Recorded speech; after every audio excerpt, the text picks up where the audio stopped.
Hello, my name is MUTEP Al-Yosef from the General Directorate of Saudi Civil Defense.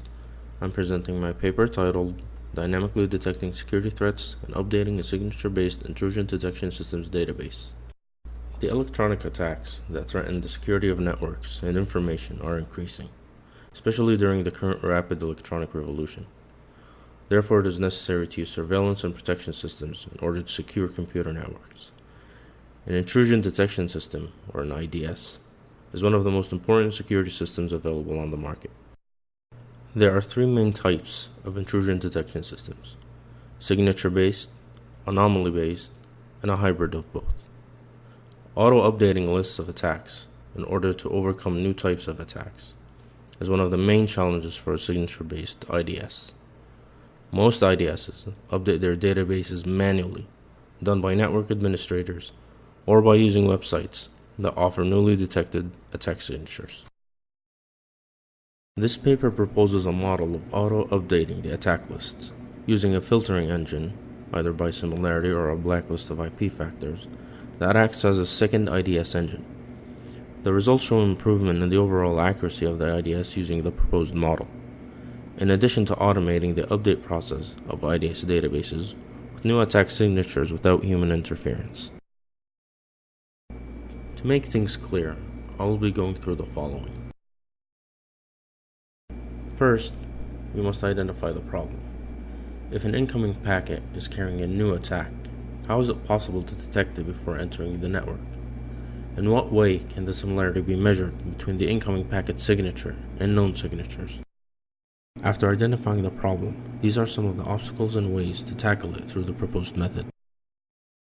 Such obstacles are dealing with huge amounts of network traffic that exceed the potential of an IDS to monitor. Signature-based intrusion detection systems cannot detect new attacks.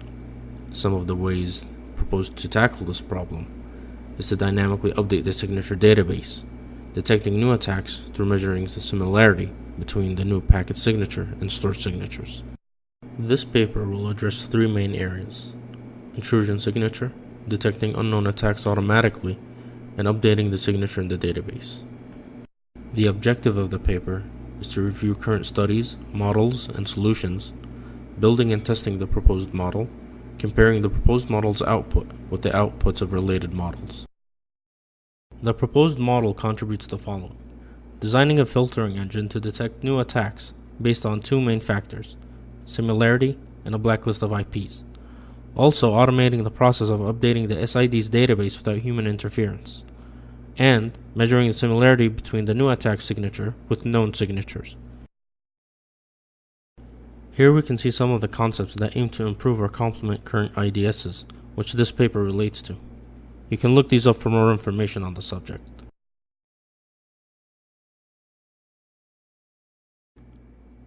This diagram illustrates the structure of the proposed model.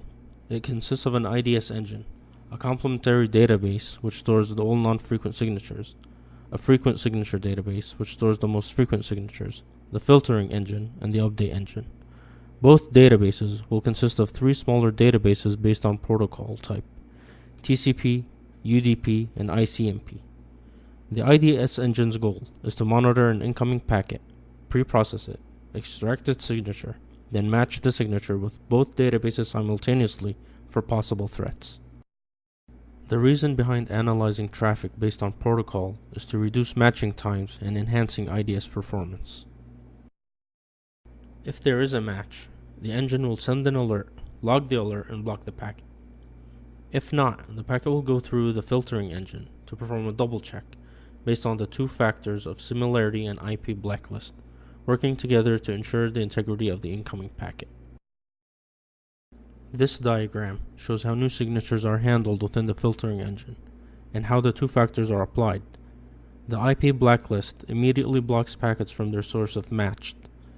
The similarity factor, on the other hand, measures four things: the IP source, destination IP, packet payload, and the protocol type. The similarity mechanism is illustrated in this diagram.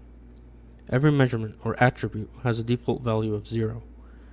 If any matches are found with the packet, the value is changed to 20.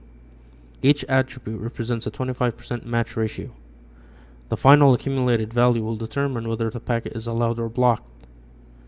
For example, if a threshold of 40 is set, it means if two attributes match, a similarity of 50% is detected and thus is blocked.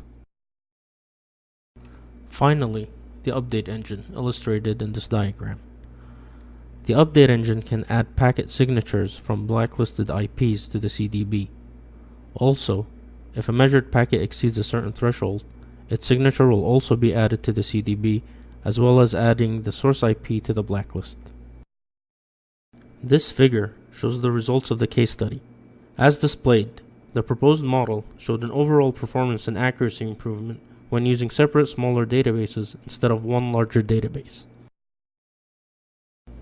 However, there is always more room for improvement. Goals for the future are determining a suitable similarity threshold, employ more factors to strengthen the detection process of new attacks, and applying the proposed model on the open source NORT, Network Intrusion Prevention System. Thank you for listening.